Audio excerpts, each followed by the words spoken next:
Hey everyone, welcome back to my channel. ಸ್ವಲ್ಪ ಮಳೆ ಬರೋ ಥರ ವಾತಾವರಣ. ಈ ಹೂ ನೋಡ್ತಾ ಇದ್ದೀರಲ್ಲ, ಕೈ ತುಂಬ ಸಿಗುತ್ತೆ. ನೀವು ಇದಕ್ಕೆ ಮಲ್ಟಿಪೆಟಲ್ ಹೈಬಿಸ್ಕಸ್ ಅನ್ಬೋದು, ಮುದ್ದೆ ದಾಸವಾಳ ಅಂತಾನೂ ಕರೀತಾರೆ. ಹೂವಿನ ಹಿಂದ್ಗಡೆ ಭಾಗ ನೋಡ್ತಾ ಇದ್ದೀರಲ್ಲ, ಅಲ್ಲಿ ಬಣ್ಣ ಬೇರೆ ಥರನೇ ಇದೆ. ತಾರಸಿ ತೋಟ ಅಂದಮೇಲೆ ಗಿಡಗಳನ್ನ ಕಂಟೈನರ್ನಲ್ಲಿ ಬೆಳೆಸಿರ್ತೀವಿ. ಯಾವುದೇ ಥರ ಕಂಟೈನರ್ ಆಗಿರ್ಬೋದು, ಅದನ್ನು ಅಲ್ಲಿಂದ ಇಲ್ಲಿ ಶಿಫ್ಟ್ ಮಾಡೋದು ಕಾಮನ್ ಆಗಿರುತ್ತೆ. ಕೆಲವೊಮ್ಮೆ ಗಿಡ ಎಲ್ಲ ಒಳ್ಳೆ ಕಂಡೀಷನ್ ಇರಲಿ, ಸೇಫ್ ಆಗಿರಲಿ ಅಂತ ಒಂದೇ ಕಡೆ ಜೋಡಿಸಿರ್ತೀವಿ. ಆದರೆ ಸಮಯ ಬಂದಾಗ ಅದನ್ನು ಬೇರೆ ಬೇರೆ ಕಡೆ ಶಿಫ್ಟ್ ಮಾಡಬೇಕಾಗುತ್ತೆ. ನಾನು ಅದೇ ರೀತಿ ಮಾಡಿರೋದು. ಒಂದಷ್ಟು ಪಾಟ್ಗಳನ್ನ ಶಿಫ್ಟ್ ಮಾಡಿದ್ದೀನಿ. ತುಂಬ ಸಮಯ ಆದಮೇಲೆ ಈ ರೀತಿ ಹೂಗಳು ನೋಡೋಕ್ಕೆ ಸಿಗ್ತಾ ಇರೋದು. ಒಂದೇ ಗಿಡದಲ್ಲಿ 3 ಅಲ್ಲ 2 ಇದೆ. ಇನ್ನೊಂದು ರೆಡ್ ಕಲರ್ದು, ಅದು ಡಿಫ್ರೆಂಟ್ ಆಗಿರೋದು, ಬೇರೆ ಪಾಟ್ನಲ್ಲಿ ಬೆಳೆಸಿರೋದು. ತುಂಬ ಅಪರೂಪಕ್ಕೆ ಈ ಹೂ ಬಿಡೋದು. ಕೆಂಪು ಬಣ್ಣದ್ದು ದಾಸವಾಳ ಅಂತೂ ನನ್ನ ಹತ್ರ ಸುಮಾರು ವೆರೈಟಿ ಇದೆ, ಆದರೆ ಇದು ಟೋಟ್ಲಿ ಡಿಫ್ರೆಂಟ್ ಆಗಿದೆ. ಹಾಯ್ ಹೆಲೋ ಅಂತ ತುಂಬ ದಿನ ಆದ್ಮೇಲೆ ಸಿಕ್ಕಿದ್ದೀರಾ ಅಂತ ಮಾತುಕತೆ ನಡೀತಾ ಇದೆ ನೋಡಿ. ಬೆಳಿಗ್ಗೆ ಬಂದ ಕೂಡಲೇ ಮೊದಲನೇ ಕೆಲಸ ಫುಲ್ ರೌಂಡ್ ಹಾಕೋದು, ನೋಡೋದು ಯಾವ ಗಿಡದಲ್ಲಿ ಯಾವ ರೀತಿ ಹೂ ಬಿಟ್ಟಿದೆ, ಡಿಫ್ರೆಂಟ್ ಆಗಿ ಏನಾದರೂ ಇದೆಯಾ, ಅಪರೂಪಕ್ಕೆ ಯಾವುದಾದ್ರೂ ಹೂ ಅರಳಿದ್ಯಾ ಅಂತ ನೋಡ್ತಾ ಇರ್ತೀನಿ. ಪ್ರತಿಯೊಂದು ಗಿಡದ್ದು ಅದರದ್ದೇ ಆದ ಒಂದು ಸಮಯ ಇರುತ್ತೆ. ಸಮಯ ಬಂದಾಗ ಹೂ ಬಿಟ್ಟೇ ಬಿಡುತ್ತೆ. ನನ್ನ ಹತ್ರ ಸಿಕ್ಕಾಪಟ್ಟೆ ಗಿಡಗಳು, ಅದರಿಂದ ಒಂದೇ ಗಿಡದ ಕಡೆ ನಾನು ಗಮನ ಕೊಡೋಕ್ಕೆ ಹೋಗೋದೇ ಇಲ್ಲ.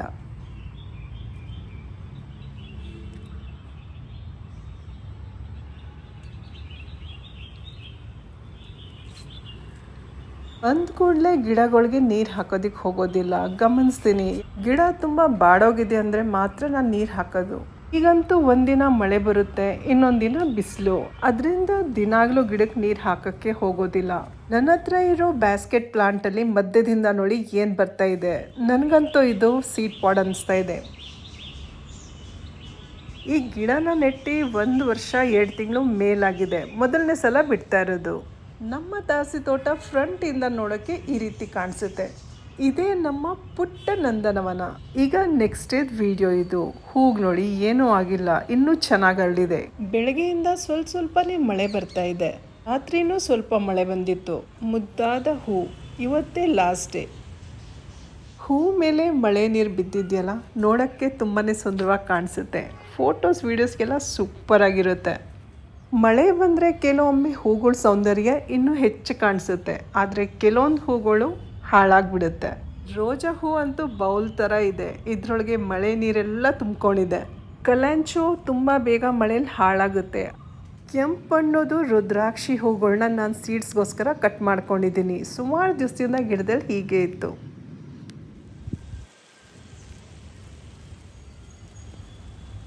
ಮತ್ತೆ ಮಳೆ ಶುರುವಾಗಿದೆ. ಈ ಥರ ದೃಶ್ಯಕ್ಕೆ ಜನ ಕಾಯ್ತಾ ಇರ್ತಾರೆ, ಒಂದಷ್ಟು ಒಳ್ಳೆ ಫೋಟೋಸ್ ತಗೊಳ್ಳೋಣ, ವಿಡಿಯೋಸ್ ಮಾಡೋಣ ಅಂತ. ಇದೇ ಗಿಡದ ಒಂದಷ್ಟು ಕಟ್ಟಿಂಗ್ಸ್ನ ನೆಟ್ಟಿದ್ದೀನಿ. ಎಲ್ಲ ತುಂಬ ಚೆನ್ನಾಗಿ ಬಂದಿದೆ. ಗಿಡದ ಎಲೆಗಳು ಮತ್ತು ಹೂ ಟೋಟ್ಲಿ ಡಿಫ್ರೆಂಟ್ ಆಗಿದೆ. ದಾಸವಾಳ ಗಿಡದ ಪಾಟ್ನಲ್ಲಿ ಒಂದಷ್ಟು ಚೆಂಡು ಹೂದ ಬೀಜಗಳು ಉದ್ರಿದ್ವಲ್ಲ, ನೋಡಿ ಎಷ್ಟೊಂದು ಗಿಡ ಬೆಳ್ಕೊಂಡಿದೆ, ಹೂ ಕೂಡ ಬಿಟ್ಟಿದೆ. ಮಳೆ ಬಂದಾಗ ಗಿಡಗಳಿಗೆ ನೀರು ಹಾಕೋ ಅವಶ್ಯಕತೆ ಇಲ್ಲ ಅಂತ ನಾವು ಡಿಸೈಡ್ ಮಾಡ್ತೀವಿ. ಆದರೆ ಕೆಲವೊಂದು ಗಿಡಗಳು ದೊಡ್ಡ ಮರ ಆಗಿರುತ್ತೆ, ಅದ್ರ ಕ್ಯಾನೋಪಿ ತುಂಬ ಅಗಲವಾಗಿರುತ್ತೆ, ಅದಕ್ಕೆ ನೀರಿನ ಅವಶ್ಯಕತೆ ತುಂಬಾ ಇರುತ್ತೆ. ಈ ಥರ ಸುಂದರವಾದ ದೃಶ್ಯಗಳನ್ನ ನಾನು ರೀಲ್ಸಲ್ಲಿ, ಶಾರ್ಟ್ಸಲ್ಲಿ ಅಪ್ಲೋಡ್ ಮಾಡಿರ್ತೀನಿ. ಬಣ್ಣದ ಗಿಡಗಳನ್ನ ಕಾಂಬಿನೇಷನ್ ಮಾಡಿಟ್ರೆ ಎಷ್ಟು ಸುಂದರ ಕಾಣಿಸುತ್ತೆ ಅಲ್ವಾ?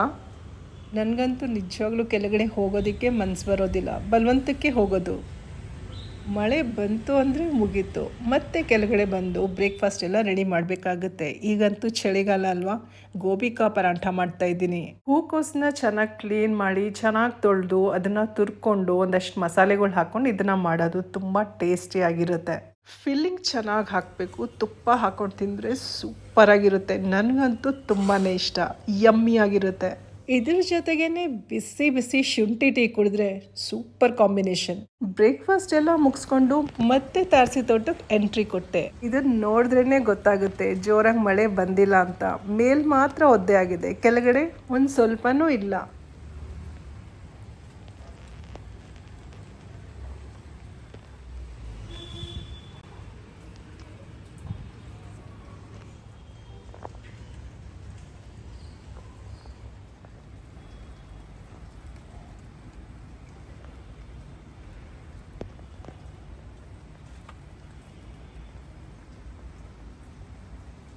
ತುಂಬಾ ಭಿನ್ನವಾಗಿರೋವಂಥ ಹೂ ನೋಡ್ತಾ ಇದ್ದೀರಲ್ಲ, ಇದು ಯಾವ ಗಿಡದ ಹೂ ಗೊತ್ತಾ? ಕಲರ್ಫುಲ್ ಆಗಿರೋ ಅಂಥ ಎಲೆ ಇರೋ ಅಂಥ ಗಿಡ ಕ್ರೋಟನ್. ಎಷ್ಟೊಂದು ಜನ ಗಿಡ ನೋಡಿರ್ತಾರೆ, ಆದರೆ ಅದ್ರ ಹೂ ಅಪರೂಪಕ್ಕೆ ನೋಡೋಕ್ಕೆ ಸಿಗೋದು.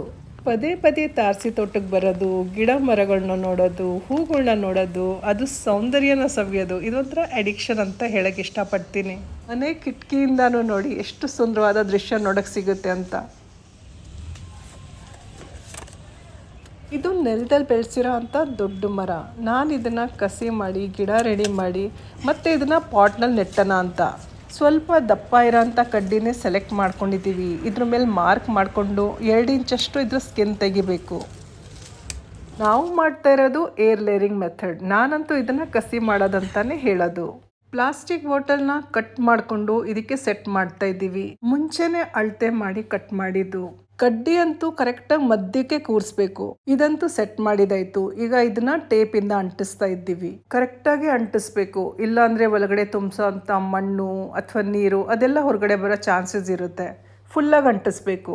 ಸುಮಾರು ಹೊತ್ತು ರೊಂಬೆನ ಕೈಲಿ ಇಟ್ಕೊಂಡಿದ್ರೆ ಸುಸ್ತಾಗುತ್ತೆ. ಅದರಿಂದ ದಾರದಿಂದ ಕಟ್ಟಿದ್ದೀವಿ ನೋಡಿ. ದಾರ ಅಂತೂ ಸಖತ್ ಮಜಬೂತ್ ಆಗಿದೆ. ಸಾದಾ ಮಣ್ಣು ಮತ್ತು ಕೋಕೋಪೀಟ್ ಮಿಕ್ಸ್ ಮಾಡಿರೋ ಅಂಥ ಮಿಕ್ಸ್ಚರ್ ಇದು. ಈ ಕಂಟೈನರ್ನ ಫುಲ್ಲಾಗಿ ತುಂಬಿಸಿ ನೀರು ಹಾಕಿ ಮತ್ತೆ ಕವರ್ ಮಾಡ್ತಾರೆ.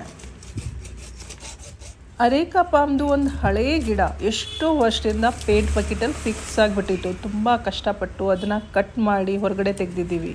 ಫುಲ್ ಬಂಡೆ ಕಲ್ ಥರ ಆಗೋಗಿತ್ತು. ಇದು ಹೊರಗಡೆ ರೋಡ್ನಲ್ಲಿ ಇಟ್ಟಿದ್ವಲ್ಲ, ಅದರಿಂದ ರೋಡ್ನಲ್ಲೇ ಇದನ್ನು ರಿಪೋರ್ಟ್ ಮಾಡ್ತಾ ಇರೋದು. ಇದ್ರೊಳಗೆ ಒಣಗಿರೋ ಅಂಥ ಕಡ್ಡಿ ಎಲ್ಲ ತೆಗೆದಾಕಿದ್ದೀವಿ. ಇದಂತೂ ನೋಡೋಕ್ಕೆ ಒಂದು 10-12 ವರ್ಷ ಹಳೇದಿರ್ಬೋದು ಅನಿಸುತ್ತೆ. ನೋಡಿ ಹೇಗಿದೆ ಇದ್ರ ಕಂಡೀಷನ್ ಅಂತ. ತುಂಬ ಕಷ್ಟಪಟ್ಟು ನೋಡಿ ಅಂತೂ ಇಂತೂ ಇದನ್ನು ಕಟ್ ಮಾಡಿದ್ದಾರೆ. ಸಖತ್ ಹೆವಿಯಾಗಿದೆ.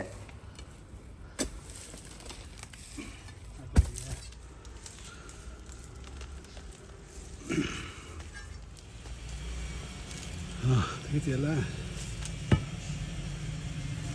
ತೆಗಿ ನೋಡ.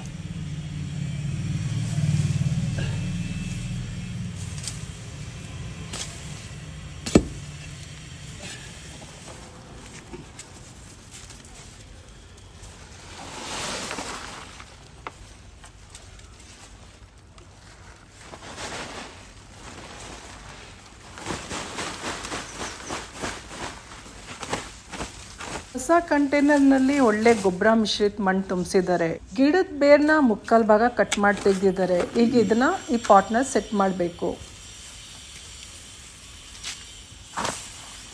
ಕಂಟೈನರ್ನಲ್ಲಿ ಇಲ್ಲೇ ಮಣ್ಣು ತುಂಬಿಸಿದ್ರೆ ಸಖತ್ ಭಾರ ಆಗೋಗುತ್ತೆ. ಅದರಿಂದ ಅದ್ರ ಜಾಗ ಫಿಕ್ಸ್ ಮಾಡಿ ಪಾಟ್ನ ಅಲ್ಲಿ ತಿಕ್ಕಿ ಅಲ್ಲಿ ತೊಗೊಂಡೋಗಿ ಮಣ್ಣು ತುಂಬಿಸ್ತಾರೆ. ಅಲ್ಲೇ ಸುಮಾರು ಹೊತ್ತು ಕೆಲಸ ನಡೀತಾ ಇತ್ತು. ಚೆನ್ನಾಗಿ ಗಿಡ ಎಲ್ಲ ಸೆಟ್ ಮಾಡಿ ನೀರು ಹಾಕಿ ಇನ್ನೂ ಏನೇನೋ ಮಾಡ್ತಾಯಿದ್ರು. ನಾನಂತೂ ಮೇಲೆ ಬಂದುಬಿಟ್ಟೆ. ಸೇವಂತಿ ಗಿಡದಲ್ಲಿ ಈ ಹೂವಂತೂ ಸುಮಾರು ಟೈಮಿಂದ ಬಿಡ್ತಾನೆ ಇದ್ದೆ. ನಾನಂತೂ ಇದು ಒಣಗ್ತಾ ಇದ್ದಂಗೆ ಕಟ್ ಮಾಡಿ ತೆಗಿತಾ ಇದ್ದೀನಿ. ಅದರಿಂದ ಬೇರೆ ಮೊಗ್ಗೆಲ್ಲ ಚೆನ್ನಾಗಿ ಅರಳುತ್ತೆ. ಬಣ್ಣ ಅಂತೂ ಸೂಪರ್ ಆಗಿದೆ.